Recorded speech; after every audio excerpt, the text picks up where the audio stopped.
year ago, I had an idea for this app because I saw that people from my age were having a very hard time finding a job and also applying for that job.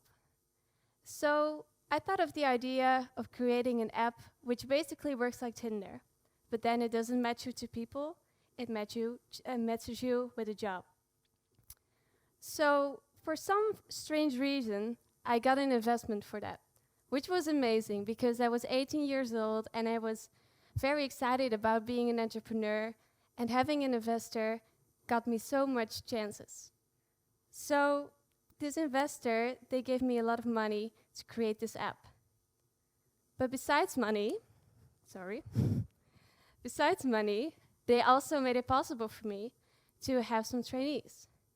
So besides creating an app, I also have to train some trainees who were even older than I was. So I had to train these trainees, I had to create an app, but I also had to do marketing, and I also had to do sales, and I also had to do press.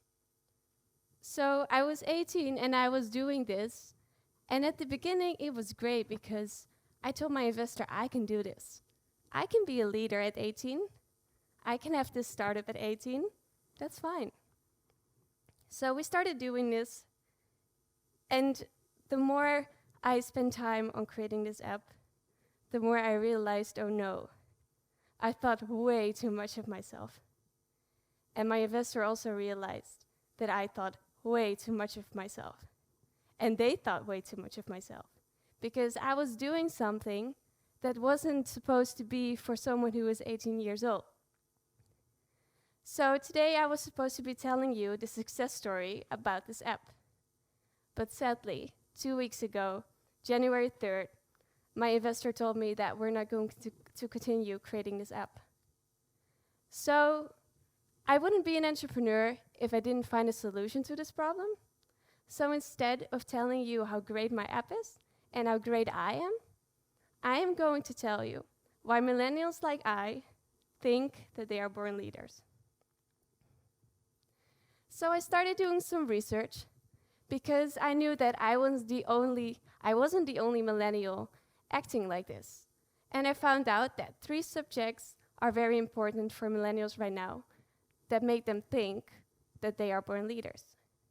So first of all, it has to do with how they're raised, technology, and peer pressure. So starting off with how we are raised. I think we might all know this sentence. You can get anything you want, you can become anything you want, only if you work very hard for it. Then you will get your goal. And that's something that us millennials basically are people who are born from 1982 to 1999. We get told by our parents, if you work very hard for things, you will get your goal. So parents, when your daughter likes to sing at the age of 10, that doesn't mean that she wants to be Beyoncé. That means that she has something that she likes. But you can't know your passion yet when you're 10. So I grew up with parents who kept telling me, okay, it's great that you like to sing, but you're not going to be Beyoncé.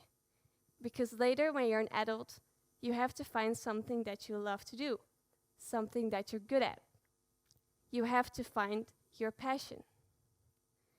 And what a lot of parents and also millennials tend to forget is that finding a passion takes time.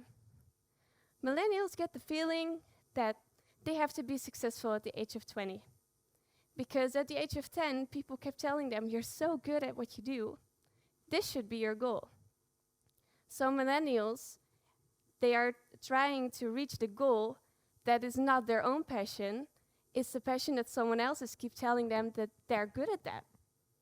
So we have to realize that finding a passion is a process, and a process takes time. So it's basically impossible for someone at the age of 20 to reach the goal of being a very successful entrepreneur or singer or whatever you want to be. But besides parents, of course, millennials are very, very excited always about technology. And when I was 8 years old, in 2007, Justin Bieber was discovered by YouTube, through YouTube. He put a video on YouTube and then Usher scouted him, and we all know how famous he is right now. So when I was 8, I was still trying to be Beyoncé. So I thought, okay, if Justin Bieber can do this, then I can do this. So I created videos, I think I was about 10 years old then, about me singing, creating my own songs. And yes, it was very nice, and my teachers liked it at primary school. But I'm not Beyoncé, and I wasn't going to be Beyoncé. And of course, my parents were telling me, okay, it's nice that you like to sing, but don't think that you're going to be professional. But I kept on pushing myself because, Justin Bieber got famous, so I could be famous. So I'd like to go on to the next subject, which is technology. And us millennials are very, very obsessed with technology. Anything having to do with social is something that millennials like. So starting off with social media, we grew up with Instagram, Facebook, Snapchat, YouTube. And that makes millennials think that because they're so obsessed with it, and because they have spent so much time on social media, that they're experts. So they go to companies and they tell people, you can hire me because I'm an expert in social media. Because they grew up with it, so that must be their passion, right? And when you ask them, okay, make a campaign, they tell you, no, I don't know what a campaign is, but I really do like Facebook, and I spent so much time on it. So millennials, spending a lot of time on Facebook and Instagram doesn't make you an expert, it makes you addicted. And what a lot of millennials forget is that addiction makes money for Snapchat and Instagram. Because when you post a picture on Instagram and they get a lot of likes, Instagram will tell you. And they will tell you, that's a nice post. You should make another one. And it gives millennials the feeling that they are very good at Instagram, so we should totally move on with that. And they don't just tell it themselves, they tell it to others. So they keep calling themselves social influencers or social entrepreneurs. Now, a real social influencer is someone who has a lot of followers online, which basically is built up in a few years. I know so many people around me who post Instagram pictures for about a week and then call themselves social influencer. And the crazy thing is they don't just call themselves influencer, they tell people, I'm an influencer. You should work with me. And they tell their friends, I'm an influencer. Aren't you? Aren't you an influencer? That's weird. So we're not just fooling everyone around us, we're fooling ourselves, because being addicted to Instagram doesn't mean that that is your passion. Because Instagram is something that is being told to you when you grew up. This is your generation. You know a lot about social media, so it must be your goal. So going on to the next subject, which is, I think, the most important, and that is peer pressure. Last year in Holland, 3,500 millennials started a company. And we keep telling each other, also companies keep telling each other, wow, that's so great. Young entrepreneurs, they're so excited and so ambitious. Yeah, but did they really start a company because they want to be an entrepreneur? Or did they start a company because everyone is starting a company? Everyone is being an online marketeer because we know so much about it. So we should all be young and successful, but we don't really know where we are going to be successful in because we don't know why we're doing it. We don't know what the actual passion is that we're working on. So what do we really want? Do we really want to be a social influencer? Do we really want to be a singer? Or should we move on and just follow the process of finding our own passion? So last year, 1 out of 3 students got burned out in Holland. And that's a very clear reason. Because we don't just take 1 study, we take 2. And we don't just study, no, we work. We work a lot. And besides that, we want to start a company too. And then we still have to see our friends, and we still have to see our family. So people ask me, why do students get burned out today? Well, it's easy, because they think so much of themselves, but they're not doing one thing that they really like. They're just doing the thing that is being told to them.